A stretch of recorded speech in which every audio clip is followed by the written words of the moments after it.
Okay, probability of B is the number of numbers in B's circle. That will be 5 over the total number of numbers. It's 5 over 8.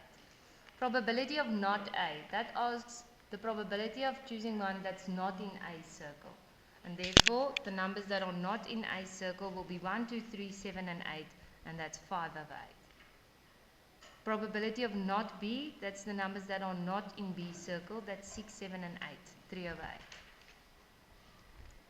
Then we've got F, probability of A or B. So that's everything that's in the two circles, alone or combined.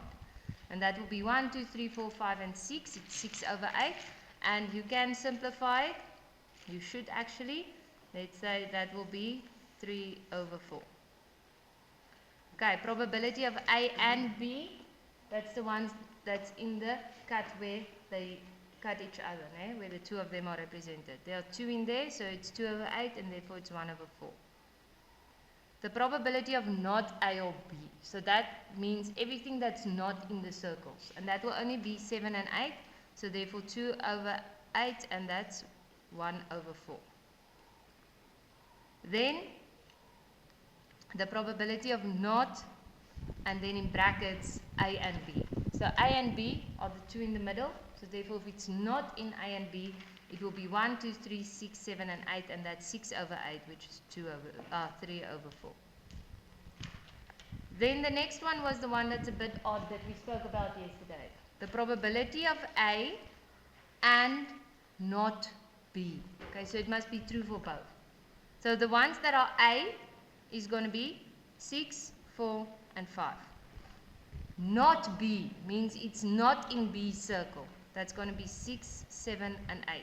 So the only one that repeats is going to be 6, and therefore it's 1 over 8.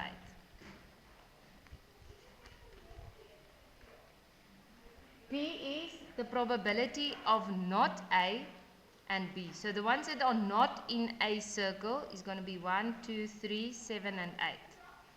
And B, the ones that are in B circle is 1, 2, and 3. So the ones that repeat is 1, 2, and 3. Therefore it's 3 over 8. And then the last one, the probability of A or not B. So for or, it must just be in either one of them. So the probability of A will be 4, 5, and 6. And not B will be 6, 7, and 8. 6 is already there. I don't have to put it in again. So therefore it's 1, 2, 3, 4, 5 over 8. Everyone happy with that?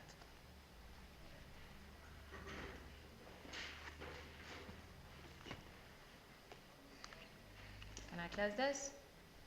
Right. Now today we are going to start and draw the Venn diagrams.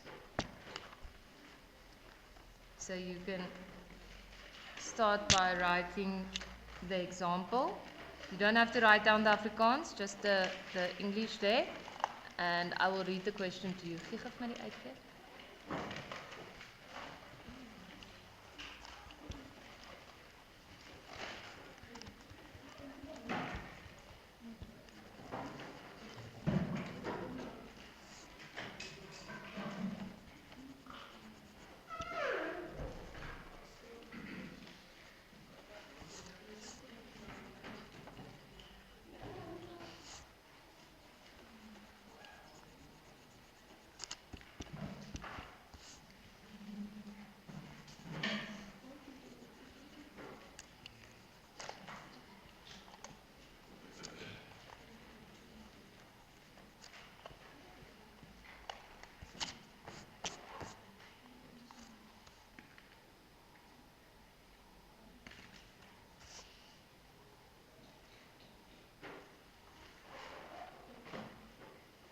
And also there was someone in the Afrikaans class using their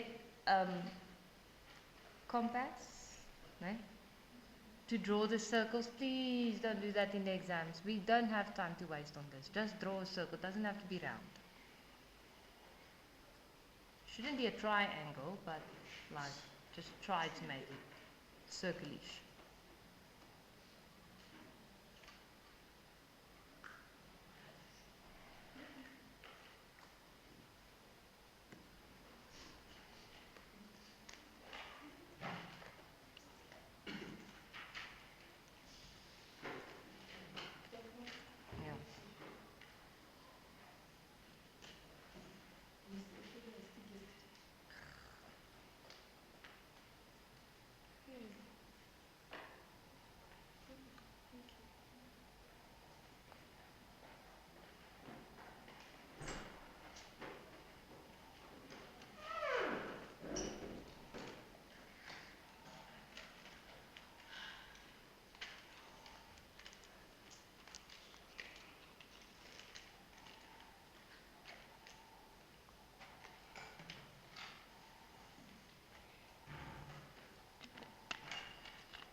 Okay.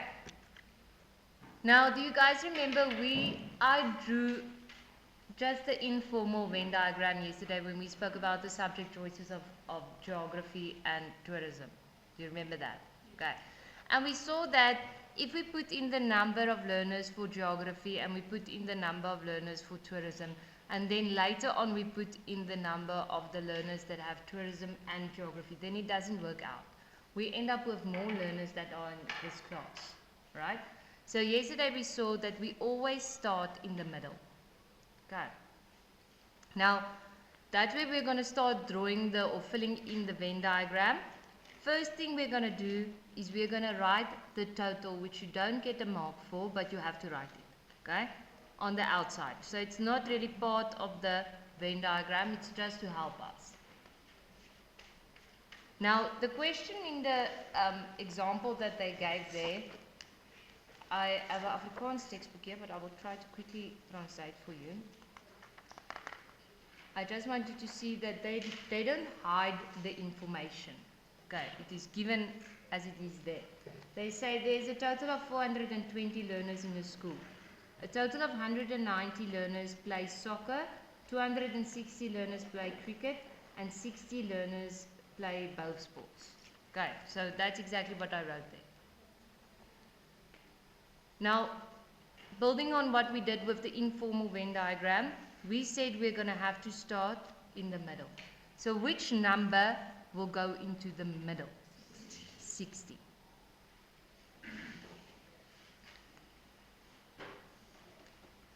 Now, when they tell us there's 190, let's just put soccer that side and cricket this side. If they tell us there's 190 learners playing soccer, I cannot go and write 190 here, because then there's 190 and another 60 in soccer's circle. So what we'll have to do is we'll have to say 190 minus the 60 that I already have there. So there's 130 learners going into that one.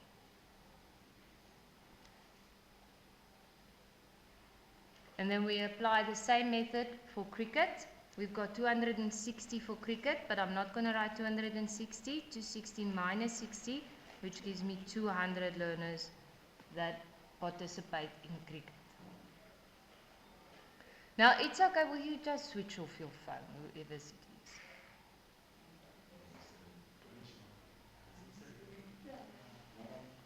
Okay.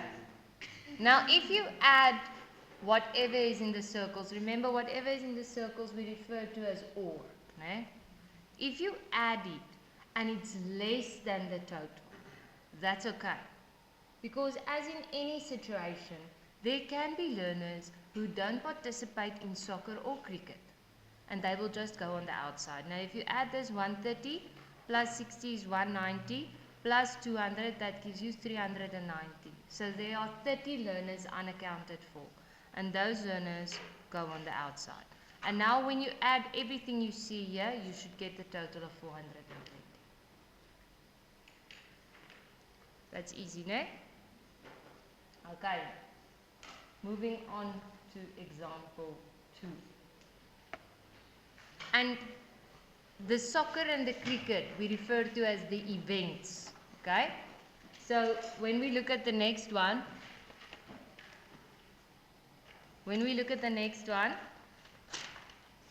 don't be scared of the way the probabilities are given. It's given as decimal numbers. Now I'm going to read the question to you again. The probability that a person will drink milk is 0.6. The probability that he will drink water is 0.3.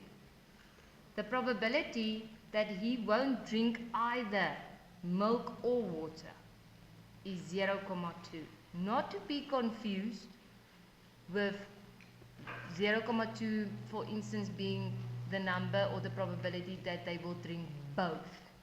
Okay? 0.2 is the probability that he will not drink water or milk. Neither of them. And then the first question is you have to determine the probability that someone will drink both.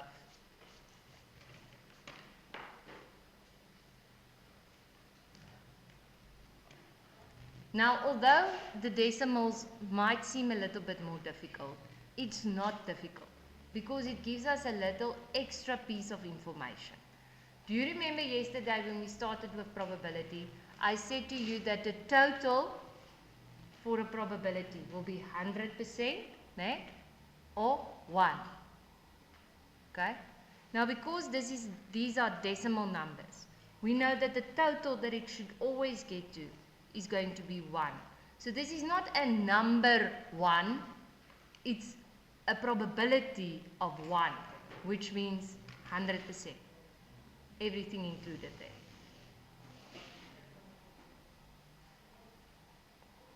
Now, when I look at this information, which value will be the one where we have to start with? Because remember, we always start in the middle.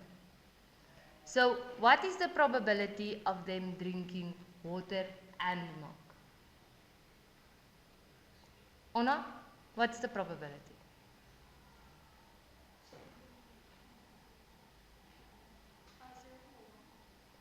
No, I'm asking from the information. So you don't have to do a sum in your head. I want to know what is the probability of drinking water and milk. Courtney says she doesn't know.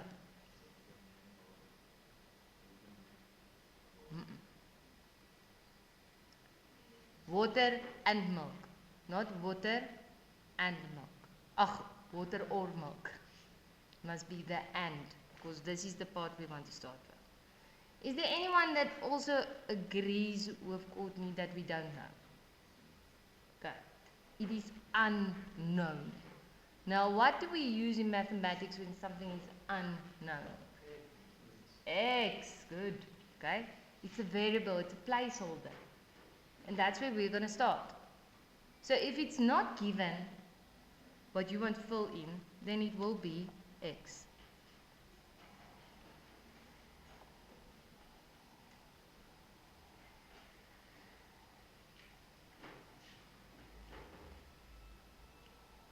Alright.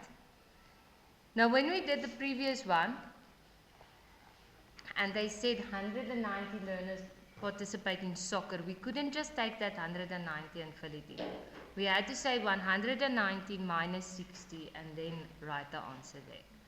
Now, the secret to mathematics, everything stays the same. So, just because the question looks different, doesn't mean you should do anything different. So, what we did in the previous one, we took the value, we subtracted the number there in the middle. Now, what is the value for the probability of drinking milk? 0,6, but I cannot write 0,6. I'm going to have to write 0,6 minus x. And then the probability of drinking water, what is it there? 0,3, but I can't write 0,3. I'm going to have to write 0,3 minus x.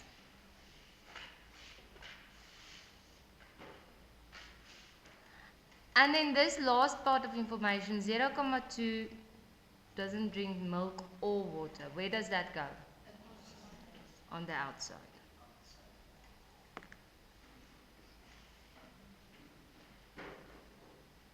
Alright, so what do we want to know?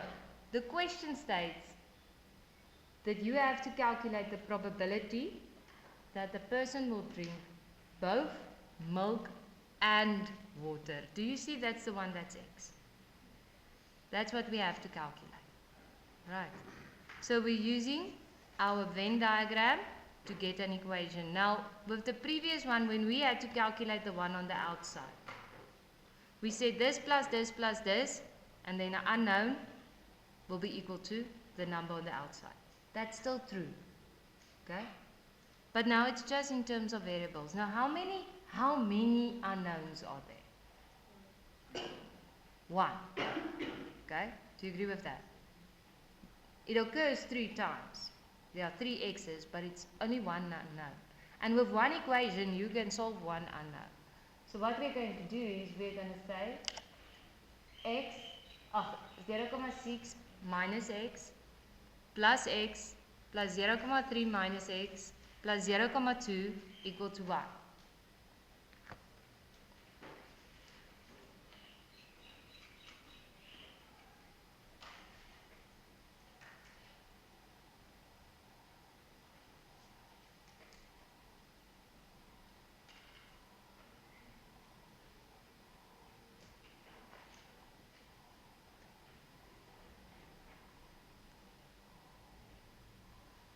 Okay, and now we just complete the sum. So I'm going to say minus x plus x, those two x's are gone. I'm left with a minus x on the left hand side. And this is just to show you how I got to the answer, but you don't have to show this. It's 1 minus 0,2 minus 0,3 minus 0,6. And it gives me minus x equal to minus 0,1. But I don't want minus x, I want x. Okay, so just change the negatives and then I get an answer of 0,1.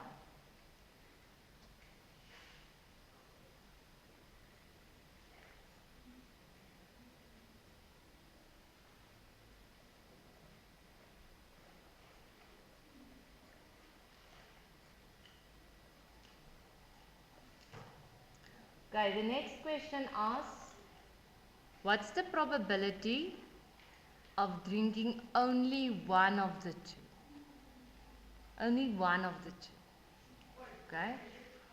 So you must either only drink milk or only drink water. What's the probability of only drinking milk? Now do you see we need to substitute our x back into it. So if you come across this type of question, you can fill it in here. I'm just going to draw a new one roughly to just get the answers. This was milk, this was water. Now my answer in the middle will be 0,1. Eh? This one will be 0,6 minus 0,1, which is 0,5. This one will be 0,3 minus 0,1, which is 0,2, and that the one outside is 0,2. And if I check that, it gives me 1. Okay, so what's the probability of drinking only milk? Hello? 0,5. What's the probability of only drinking water? 0,2. And those two you add to get to 0,7.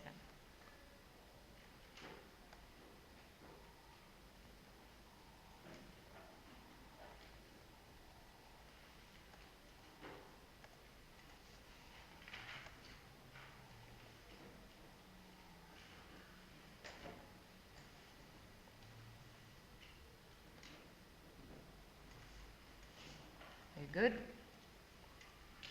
Right, next example. Just want to erase first. Okay.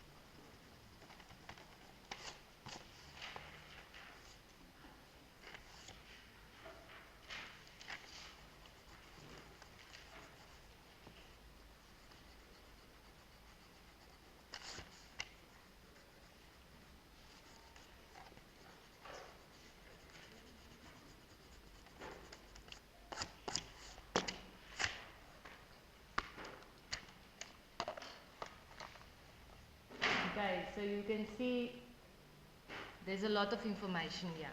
I will talk to you about it now. Just copy it first.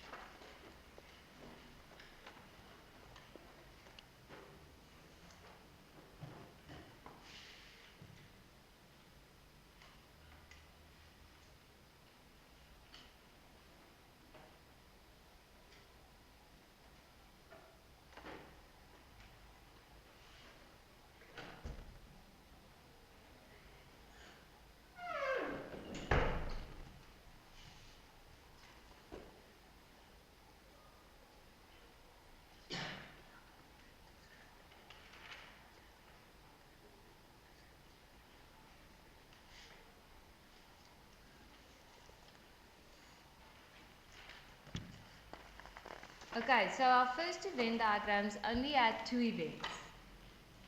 Right? So I'm going to read this question to you so long while you are copying this. It says the manager of a hotel in Pretoria made a opname.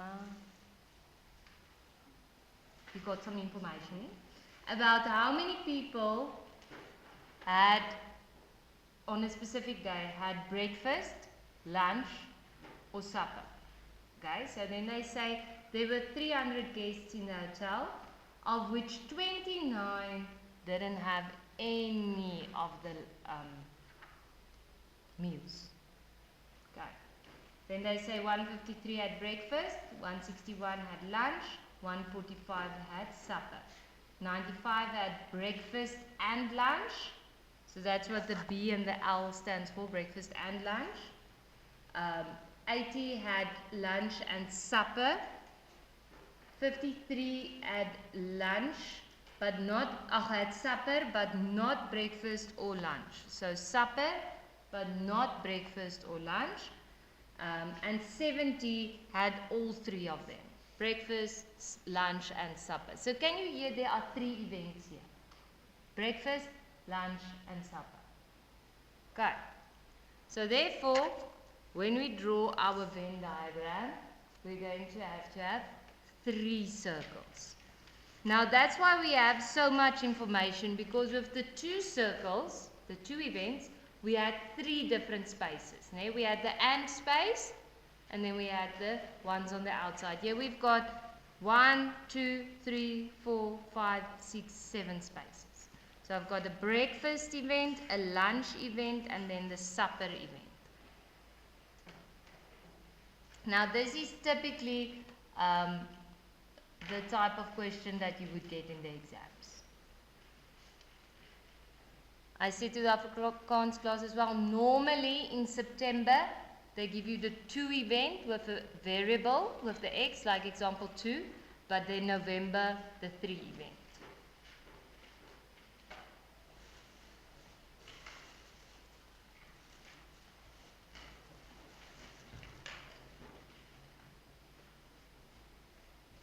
Now, do you think we should do this sum differently because there are 3 events? No, because the secret is always stays the same.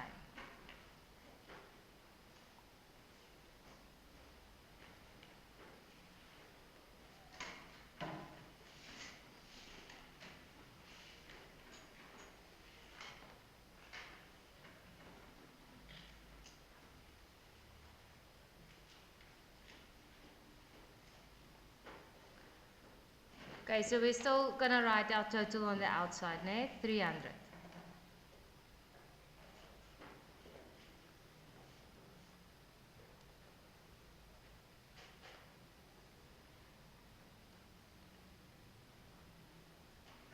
Right, and then we start in the middle.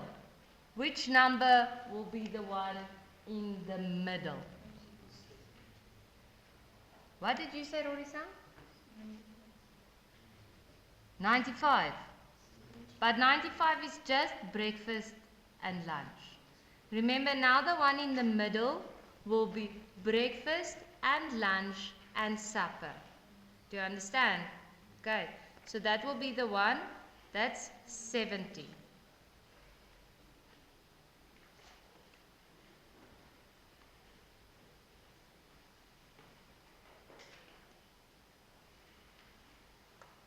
Okay, and we're moving out to the circles. Now, just for you to see there, you can also write it in there.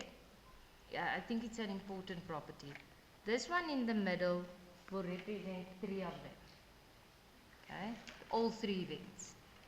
Then this is 2 events, 2 events, 2 events. And on the outside, it's when it's only 1 event. Do you understand what I mean? So this one in the middle, they had 3 meals. The ones just outside will only have had 2 meals. Now, can you see at the information, there's definitely some information given about only 2 meals. Right, let's just tick this 17, We've already used it. So I'm going to go to the first one I see there. It's breakfast and lunch. Breakfast and lunch. Breakfast and lunch, it should be here. So, am I going to write 95 there now? Why are you doing something different? What did we do with the previous one? Did I just take that number and write it in there? What did I do or not? We subtracted. Remember, breakfast and lunch is still this part. Do you understand? Okay. So 70 of the people that had breakfast and lunch are already in there. So therefore I'm going to have to say 95 minus 70, which gives me 25. Now I've got the 95 sorted. Next one I see there is lunch and supper. Lunch and supper. Okay. So now I'm sure you all will know, what am I going to do with that 80? Subtract the 70, because there are only 10 that then will be in that one, because together the two of them gives me the 80. Now you're always going to work from the bottom of this information upwards. Okay, so that one's that just give the single thing. You'd leave it for the last part. Okay, so we've still got a 52. Going to work with this one now. That had supper, but not breakfast and lunch. Supper, but not breakfast and lunch. I want you, just before I give the answer or show you where it should be written, see if you think, or if you can think where you would write or where you would use the 52. They had supper, but not breakfast and lunch. So how many meals did these people have? One. No? Can you see that? They had supper, not breakfast and lunch. So it must be in one of these that only has one event, one meal. Is it going to be in the breakfast one? No, because they had supper. Is it going to be in the lunch one? No, because they had supper. Is it going to be in the supper one? Yes, because they had supper.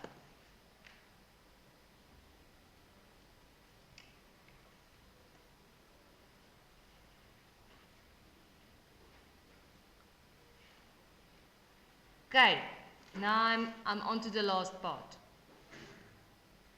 If I look at the last three four, that last one I'll sort out now.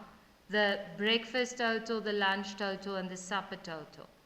I cannot start by calculating the breakfast because there are two unknown spaces in the breakfast circle.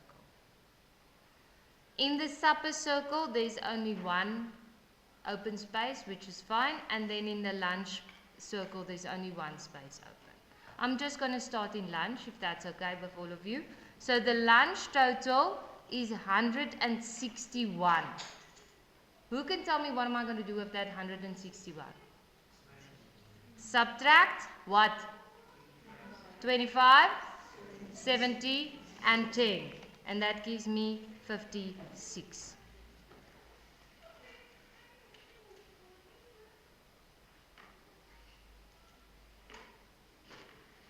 Can I calculate breakfast yet? No, because there are still two open spaces. Now I have to go to supper. So the information on supper, I have these 145 people that had supper in the hotel. What am I going to do with 145? Subtract the 70, subtract the 10, subtract the 52, and that gives me an answer of 13. Can I calculate the breakfast space now? Yes, there it is. Okay, so I've used this one, I've used this one.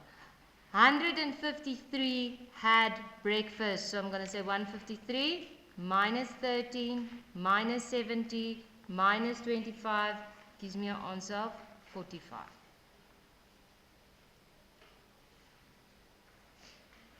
Now, except for them giving me another piece of information that I have not yet used, If I check now and I add all 3 or all 7 of these, it won't give me 300. Okay, it's going to give me 271. The remainder of the people that I still need are those ones that had no meals. They didn't have breakfast, lunch, or supper. And where does that go? Outside. And now if you add all of it, you get 300 exactly. Is it easy? No? Just start in the middle and work your way out. Alright, now let's just answer a few questions on this. So the question reads as follows. Calculate the probability that a guest chosen at random, okay, so no cheating in choosing them, had breakfast and lunch but not supper. Breakfast and lunch but not supper.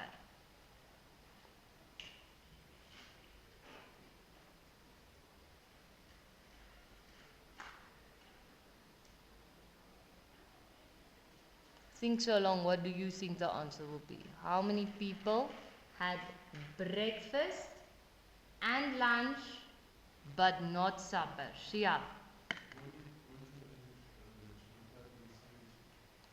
But the people that's at 17 had 3 meals. Breakfast, lunch and supper. So I want breakfast and lunch without supper. What's it going to be? Wouldn't you add the top 45, 25, and 56? Not or. Breakfast. Now think back to when there were 2 events. There were 2 events. Okay, we're referring to breakfast and lunch, right? So I want you to ignore this part. Okay? Which space represents breakfast and lunch? It will be these 2. But because they are telling you to exclude supper, what is it going to be? 25 only. You see this question states breakfast and lunch. How many meals is that? 2. Which ones represent 2? This one, and this one. You must just look for the right combination. Do you all understand that? So it's 25 over 300, which can be simplified to 1 over 12.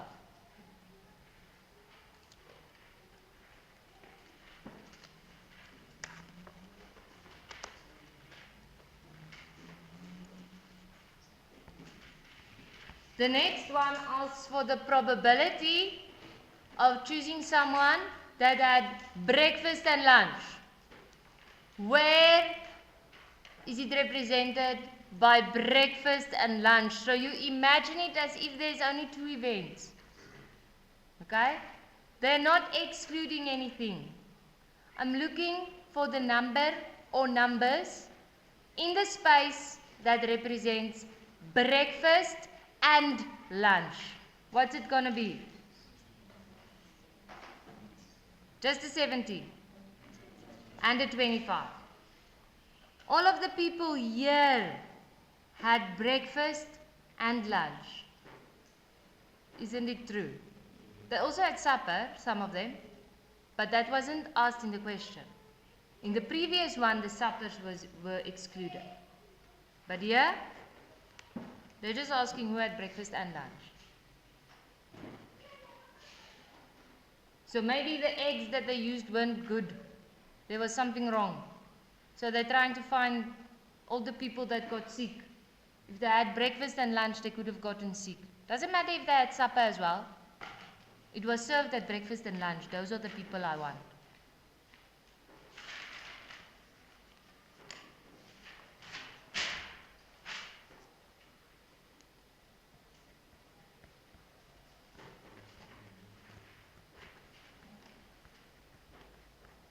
Okay, the probability of choosing someone that had only breakfast. Only breakfast. How many meals did you have if you only had breakfast? One. Do you know where the space is where there's only one event? And the event is specifically given. Breakfast. So what's the probability? 45 over 300, which can be simplified to 3 over 20.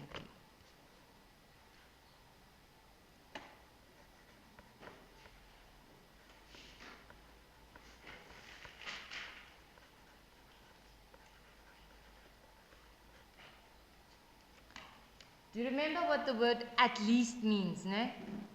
At least. So the next question asks, what's the probability of finding someone that had at least one meal? Will that include people that had one meal?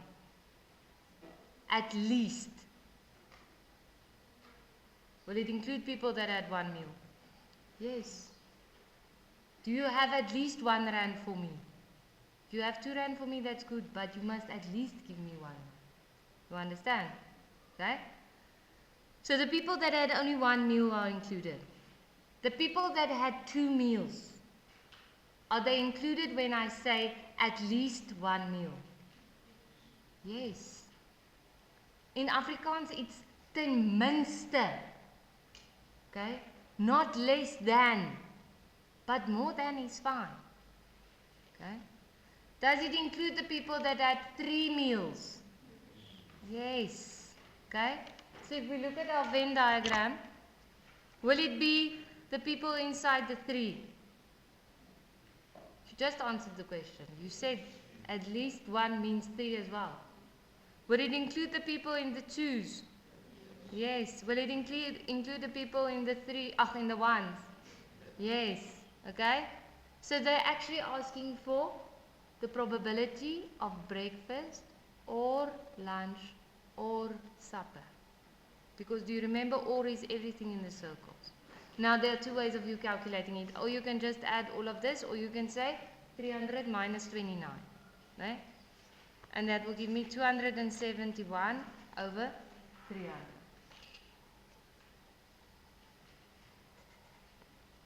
So what you're going to do for me now, for tomorrow, is going to be on page 261. Number 2, 3, 4, 6, and 7. Okay. If they refer to it to using a Venn diagram or an equation, you can't use an equation yet because remember I told you we're going to skip a part, we're going to finish Venn diagrams, and then we'll go back to the tree diagrams and the equations.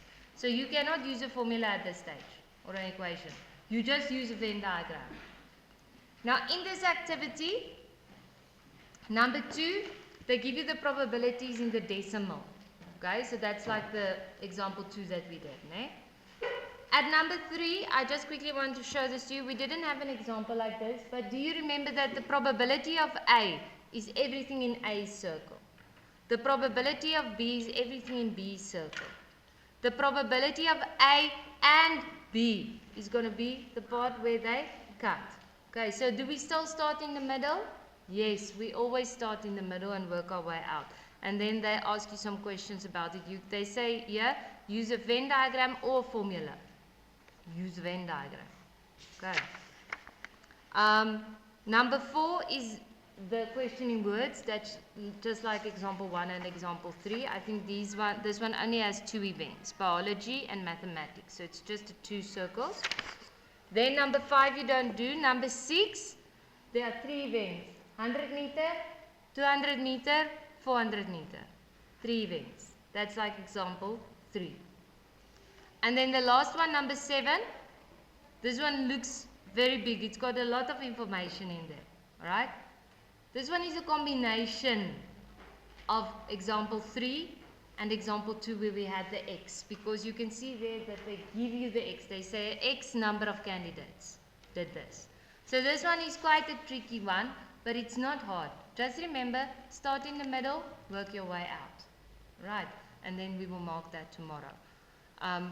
We're going to use all of tomorrow to mark it, but you must all do it because there's no other activity that has Venn diagrams in it. I'm going to hand out your test now as well, and then we're also going to do the corrections of the test tomorrow.